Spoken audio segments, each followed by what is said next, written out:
عمران خان صاحب جب دیکھتے ہیں کہ حکومت نہیں رہی تو کہتے ہیں کہ جی میرے خلاف اب آڈیو بھی آئے گی، میرے خلاف اب ویڈیو بھی آئے گی، میرے خلاف کیسز بھی آئیں گے، میرے خلاف انکوائریز بھی آئیں گی، میرے خلاف انویسٹیگیشن بھی آئیں گی، لیکن میں کھڑا ہوں اپنی جگہ پہ۔ اب لوگ مان جاتے ہیں، ہاں پہلے سے تیار کر دیا گا ذہنی طور پر۔ ٹیفلون کی یہ خصوصیت ہوتی ہے، پہلے سے تیار کر دیتا کہ میرے پہ یہ اس طرح سے ہونا ہے اور آپ نے نہیں ماننا۔ عمران خان صاحب کے دور حکومت میں ٹرانسپیرنسی انٹرنیشنل نے عمران خان صاحب کو، وزیر اعظم پاکستان عمران خان صاحب کو 8 خط لکھے تھے براہ راست عمران خان صاحب کو کرونا کے حوالے سے، کہ جناب آپ کرونا کے حوالے سے جتنی بھی مشینری ایکوپمنٹ خرید رہے ہیں، کیونکہ پاکستان میں ایمرجنسی موڈ آف پروکیورمنٹ آ گیا تھا، ایمرجنسی ڈکلیئر ہو گئی تھی، پوری دنیا میں ایمرجنسی ڈکلیئر ہوگی، ہر ملک میں ایمرجنسی ڈکلیئر ہوگی، ہر ملک میں ایمرجنسی موڈ آف پروکیورمنٹ کے تحت براہ راست ٹینڈر کے بغیر براہ راست چیزیں لی جا رہی تھی، کیونکہ ایمرجنسی ڈکلیئر ہوئی ہے۔ فوری طور پر آپ کو کچھ چیزوں کی ضرورت ہے، آپ ٹیلی فون اٹھایا، جو مینوفیکچرر تھا، جو سپلائر تھا، جو کانٹریکٹر تھا، اسے فون کیا کہ جناب ہمیں اتنی تعداد میں فلانی چیز چاہیے کرونا کے حوالے سے۔ ٹرانسپیرنسی انٹرنیشنل کیا خط لکھ رہی تھی کہ جناب آپ اس پہ کوئی اعتراض نہیں ہے کہ ایمرجنسی موڈ آف پروکیورمنٹ نہ کریں، قانون میں اس کی گنجائش ہے، آپ قانون کے تحت ہی کر رہے ہیں، لیکن انہی قوانین کے تحت یہ جو خریداری آپ کرتے ہیں اس کی تفصیلات آپ پیپرا ویب سائٹ پہ جاری کر دیں۔ وہ آپ کر ہی نہیں رہے، تاکہ لوگوں کو پتہ چل سکے کہ کون سی چیز کس سپلائر سے، کس کانٹریکٹر سے، کس مینوفیکچرر سے کتنے میں خریدی گئی ہے، کتنی تعداد میں خریدی گئی۔ پوائنٹ اس پہ نہیں تھا کہ آپ نے 1 روپے کی چیز 100 روپے کی لی ہے یا 100 روپے کی چیز 1000 روپے میں لی ہے، یہ تو تھا ہی نہیں پوائنٹ۔ پوائنٹ تو صرف یہ تھا کہ آپ نے اس کی تفصیلات جاری کرنی ہے بس، کیونکہ قوانین کے تحت آپ پابند ہیں اس چیز کے، اس سے کوئی استثناء آپ کو نہیں ہے کہ آپ پیپرا کی ویب سائٹ پہ نہ جاری کریں۔ لیکن عمران خان صاحب نے ایک بھی خط کا جواب نہیں دیا، نہ ہی اپنی حکومت کو، وزارتوں کو یا محکموں کو کوئی ہدایت جاری کی کہ جناب آپ کرونا ریلیٹڈ جو مشینری خرید رہے ہیں، پروکیور کر رہے ہیں، اس کی جو ڈیٹیل ہیں، تفصیلات ہیں، وہ پیپرا ویب سائٹ پہ جاری کریں۔ اور ان خطوط میں ٹرانسپیرنسی انٹرنیشنل کے ان 8 خطوط میں سے 5 خطوط وہ جسٹس ناصرہ جاوید اقبال نے لکھے تھے، کیونکہ جسٹس ناصرہ جاوید اقبال جو ٹرانسپیرنسی انٹرنیشنل کا نیشنل چیپٹر پاکستان کا ہے، اس کی وائس چیئر پرسن ہے۔ 5 خطوط پہ ان کے سائن ہیں، ان کے دستخط ہیں۔ اور اس کے علاوہ وہ خطوط میں کیا کہا جا رہا ہے کہ جناب آپ نے اسپٹنک جو روس کی تیار کردہ کرونا ویکسین ہے، ڈوزز ہے، آپ کی کیبنٹ نے پرائیویٹ سیکٹر کو الاؤ کر دیا کہ وہ امپورٹ کریں اور فروخت کریں۔ یہ دنیا میں کہیں نہیں ہوا، یہ تو اسٹیٹ کی ذمہ داری ہے، حکومت کی ذمہ داری ہے کہ انہوں نے کرونا ویکسین لینی ہے اور اپنے بندوں کو لگانی ہے۔ غریب ممالک تو مدد لے رہے تھے، جیسے ڈونلڈ لو کی وجہ سے ہمیں مدد ملی تھی 6 crore 10 lakh corona vaccine doses کی، ویسے ہی کئی ممالک تھے جو افورڈ نہیں کر سکتے تھے، وہ امداد لے رہے تھے، عطیے کے طور پہ، ڈونیشن کے طور پہ ان کو مل رہی تھی۔ تو انہوں نے کہا یہ کیا کیا آپ نے؟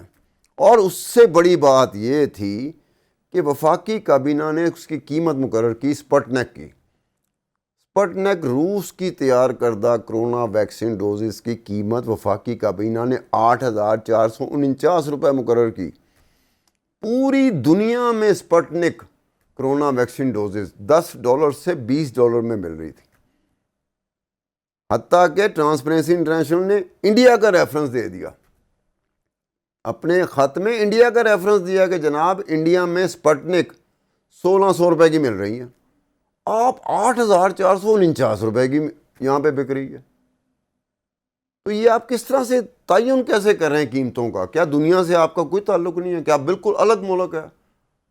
$3 سے لے کر $37-38 تک اب ان کے درمیان چل رہی تھی یہ ویکسینز۔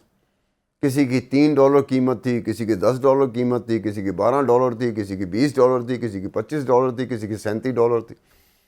$37 والی بڑی مہنگی ترین تھی، جو موڈرنا تھی، فائزر تھی، جو ڈونلڈ لو کی وجہ سے پاکستان کو ملی تھی عطیے کے طور پر، کوئی پیسہ نہیں لیا گیا، ڈونیشن تھی، عطیے کے طور پر مدد کی تھی۔ کہ اگر اس طرح کی چیز جس کا امکان ہے کہ نیب اس پہ انکوائری کرے گی، اب نیب اس پہ انکوائری کرتی ہے، شروع کرتی ہے انکوائری، تو جو عمران خان صاحب کے مداح ہیں، سپورٹر ہیں، وہ کہیں گے وہ سب جھوٹ ہے۔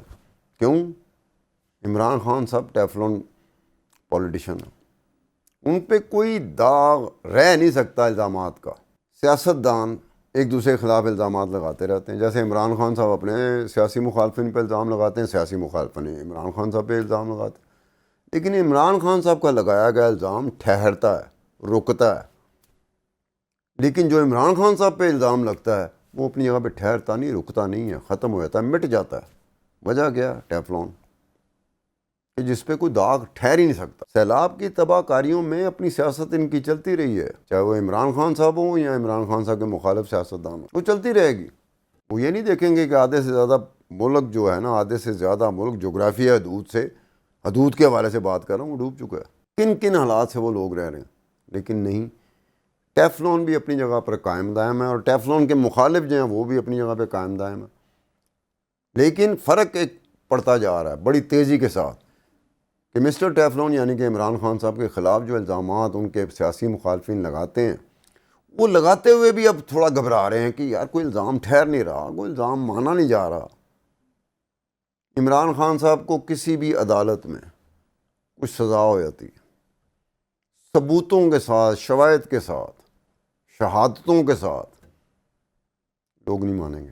اب جو پاکستان میں ٹیفلون کا ہے کہ عمران خان صاحب اس پہ مکمل طور پہ اترتے ہیں، کوئی بھی چیز ہوگی، میں نے کئی چیزیں پڑھی ہیں، ڈاکومنٹس پڑھے ہیں جو شاید ابھی تک سامنے نہیں آئے، ڈاکومنٹس میں نے پڑھے ہیں عمران خان صاحب کے حوالے سے، جان ہے ان میں بڑے مضبوط کیس ہیں، ضعیف نہیں ہیں، معذور نہیں ہیں، بڑے مضبوط کیسز ہیں، لیکن ان حالات میں، جن حالات میں گزر رہے ہیں، جو عمران خان کے مداح پرستار ہیں، ایک لمحے کے لیے ان پہ نہیں ہوگا۔ ایک ہوتا ہے کہ تھوڑی دیر کے لیے رک کے ہاں یار یہ لگتا ہے کہ اس میں کچھ ہوا، ایسا بھی نہیں ہوگا۔ دوسری طرف دیکھا جائے تو عمران خان صاحب جو الزام لگاتے ہیں اپنے سیاسی مخالفین پر، چور ڈاکو لٹیرا، اب دیکھا جائے تو یہ کہاں سے ان کو پتہ چلا یا کہاں سے انہوں نے یہ سپورٹ لی؟ وہ اسی وجہ سے لی، نواز شریف صاحب پہ کیسز بنے، نواز شریف صاحب پہ انکوائری شروع ہوئی، انویسٹیگیشن ہوئی، ہمیں پتہ چلنا شروع ہوا ہے کہ نواز شریف صاحب نے کہاں کہاں ہاتھ مارا ہے۔ شہباز شریف صاحب کے ساتھ یہ بھی ہمیں پتہ چلا کہ شہباز شریف صاحب نے کہاں کہاں پہ کیا کام کیا۔ زرداری صاحب، ہمیں پتہ چلا ان انکوائریز، انویسٹیگیشن کی وجہ سے ہمیں پتہ چلا کہ زرداری صاحب نے کہاں کہاں ہاتھ مارا ہے۔ اب عمران خان صاحب وہ پہلے سے کہہ دیا ہے کہ اب میرے پہ بھی آئیں گے، بھئی کیسز آئیں گے، انکوائریز بنیں گی، انویسٹیگیشن بنے گی، ہمیں بھی کچھ پتہ لگے گا نا کہ بھئی یہ کون کون سے معاملات ہیں جس میں عمران خان بھی کمزور پڑ گئے، جس میں عمران خان صاحب اور ان کے سیاسی مخالفین میں کوئی فرق نہیں ہے۔ ان کے سیاسی مخالفین کرپٹ پریکٹسز میں رہے ہیں، لیکن عمران خان مبرہ نہیں ہے، یہ کوئی دودھ سے نہائے ہوئے نہیں ہیں، یہ گنگا بحری تھی، اس پہ سب نے ہاتھ دھوئے ہیں، عمران خان بھی ہیں اس میں، لیکن کیونکہ ٹیفلون ہے اس لیے ان کو پتہ ہے کہ بڑی مضبوط اپوزیشن میں ہے، ٹیفلون ہونے کی وجہ سے وہ نہیں ہوں گے۔ دوسری بات عمران خان سے پوچھی جا سکتی کہ عمران خان صاحب آپ کو کیسے پتہ چلا کہ نواز شریف کرپٹ ہے، آپ کو کیسے پتہ چلا زرداری کرپٹ ہے؟ صرف عمران خان صاحب سے ایک بات پوچھی جائے کہ آپ کے ہوتے ہوئے کوئی نیا کیس، کوئی نئی چیز انہی لوگوں کے حوالے سے، آپ کے مخالفین کے حوالے سے سامنے آئی ہو، ہمارا ہی جو دیا گیا تھا آپ اسی پہ ڈھنڈورا کر رہے ہیں، تو پھر جب ہم آپ پہ آئیں گے، جب آپ کی چیزیں آئیں گی تو پھر آپ کس طرح سے کرو گے؟ جیسے ٹرانسپیرنسی انٹرنیشنل ہے، وہ کون سا موقع تھا جب نواز شریف صاحب یا ان کی حکومت کے اوپر ٹرانسپیرنسی انٹرنیشنل کا آتا تھا تو عمران خان صاحب شور مچا دیتے تھے، 20 مرتبہ عمران خان صاحب نے جب اپوزیشن میں تھے 20 مرتبہ ٹرانسپیرنسی انٹرنیشنل کا لفظ استعمال کیا کہ ٹرانسپیرنسی انٹرنیشنل نے یہ کہا ہے، ٹرانسپیرنسی انٹرنیشنل کی فلانی رپورٹ تھی، اس میں یہ ہے کہ نواز شریف کی حکومت یہ کر رہی ہے، یہ زرداری کی حکومت یہ کر رہی ہے۔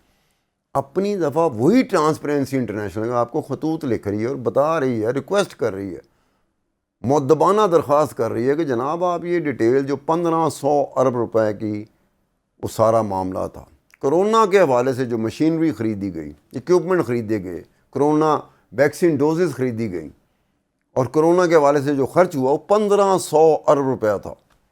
1500 ارب کا کوئی پوچھے بھی نہ کہ جناب آپ بتا ہی دیں کہ کس کس طریقے سے کس کس جگہ پہ استعمال ہوا. وہ بلینک ہے, وہ ٹوٹلی بلینک ہے, پبلک کو پتہ ہی نہیں. پبلک کرنے پہ تو عمران خان یقین ہی نہیں کرتے, وہ تو اپنا ہی کرتے ہیں کہ جی اس کے بارے میں چیزیں پبلک کر دو, میرے بارے میں نہ کرنا, سب جھوٹ ہے. وہ پہلے سے کہتے ہیں سب جھوٹ ہے, لوگ مان لیتے ہیں. تو مسٹر ٹیفلون اس لیے کہ لوگ یقین کرنے کو تیار نہیں ہیں, لوگ ان پہ یقین لے آئے ہیں کہ یہ شخص غلط نہیں کر سکتا, اندھا یقین ہے لوگوں کا. اب یہ سیاستدان جو ان کے مخالف سیاستدان, ان کے لیے سب سے بڑی پریشانی یہی بنی ہوئی ہے کہ بھی کیا کریں بھائی, جو کچھ بھی ہوگا. حکومت شہباز شریف صاحب کی ہے, بیچ میں پتہ نہیں کتنی جماعتیں شامل ہیں, اتحادی جماعتیں, ہر ایک کو موقع ملا, انہوں نے کہا بڑا اچھا موقع ہے حکومت میں شامل ہوا, اتحادی حکومت. یہ بھی اپنی جگہ پہ حقیقت ہے کہ پیپلز پارٹی اور نون لیگ یہ حریف جماعتیں ہیں, یہ کوئی موقع نہیں جانے دیتی, خاص طور پہ نون لیگ. وہ کوئی موقع نہیں جانے دیتی تھی کہ پیپل پارٹی کو جہاں ضرب لگانے کی ضرورت پڑتی تھی 1 انچ کی بجائے وہ 1 فٹ کا ضرب لگاتے تھے. یہ بات اپنی جگہ پہ ہے. اب بھی اگر یہ بیٹھے ہوئے ہیں, حکومت میں بیٹھے ہوئے ہیں, تو ایسے اسی طرح بیٹھے ہوئے ہیں. جو ہی موقع ملے گا تو یہی کیبنٹ کے لوگ آپس میں ایک دوسرے کے ساتھ سیدھے ہو جائیں گے. یہ بات ٹھیک ہے اپنی جگہ پر, لیکن دوسری طرف یہ بات ہے کہ عمران خان صاحب کون سے دودھ کے نہ آئے ہوئے ہیں. بہت ساری چیزیں ہیں ان کی, چیزیں آنی ہیں ان کی, باہر آئیں گی. 3-4 چیزوں کا تو مجھے پتہ ہے, جو ڈاکومنٹ میرے پاس پڑے ہوئے ہیں اس میں عمران خان صاحب ایک بڑا مضبوط کیس ہے, عدالت میں جانے کے لیے بڑا مضبوط کیس ہے. پھر عمران خان صاحب کہتے ہوں گے کہ یہ مجھے تھوڑی پتہ تھا کہ یہ جو میری مدد کر رہا ہے یہ کرپٹ ہے, مجھے نہیں پتہ تھا. مطلب مدد لیتے ہوئے آپ کو اس وقت یاد نہیں ہوتا کہ ذرا پہچان کر لیں کہ جس سے مدد لے رہے ہیں, جو آپ کے اکاؤنٹ میں پیسے آ رہے ہیں, اس بندے کے بارے میں میرے اکاؤنٹ میں اگر کسی ڈوبیس مشکوک ایکٹیویٹی کے بعد کسی کے پیسے آتے ہیں, میں ذمہ دار ہوتا ہوں اس کا جواب دینے کا. یہ میں نہیں کہہ سکتا مجھے پتہ ہی نہیں تھا. یہ عجیب سی بات ہوئی. اس طرح سے نواز شریف صاحب بھی کہیں گے, شہباز شریف صاحب بھی کہیں گے, زرداری بھی کہیں گے وہ مجھے پتہ ہی نہیں تھا, ہم سے غلط کام ہو رہے ہیں. لو دوستو, اچھا خاصا بڑا فائدہ ہو رہا ہے اور آپ کو پتہ ہی نہیں کہ اچھا بڑا جو فائدہ ہو رہا ہے وہ کیسے ہو رہا ہے. یہ کیسے ہو سکتا ہے کہ مجھے پتہ ہی نہ ہو کہ مجھے فائدہ ہوتے ہو ہی جا رہا ہے. پیسے آ رہے ہیں, میں اوپر جا رہا ہوں, میری شاہانہ ٹھاٹ بٹ بڑھ رہی ہے, دولت کا انبار لگ رہا ہے, پراپرٹی بڑھ رہی ہے, اور مجھے پتہ ہی نہیں کہ یار یہ کیسا. اچھا یہ جو غلط کام تھا, یہ غلط لوگ تھے جہاں سے یہ پیسے آئے, تو کس طرح ان کو نہیں جچے گا, ان کو حساب دینا پڑے گا, کیونکہ ان کے اپنے سپورٹر سم ٹائم ان سے حساب مانگ لیتے ہیں کہ یہ اس کا جواب آپ کو دینا پڑے گا. بڑا یہ کمزور کیس ہے آپ کا. لیکن عمران خان کی دفعہ یہ بات نہیں. عمران خان ٹیفلون ہے, جو مرضی آپ کر لیں, جو مرضی آج کی حکومت کر لے, جو مرضی نیب کر لے, جو مرضی ایف آئی اے کر لے, ٹیفلون کے اوپر کوئی داغ ٹھہرنے والا نہیں ہے. اس کے ساتھ ہی عبدالستار خان کو اجازت دیجیے. خدا حافظ.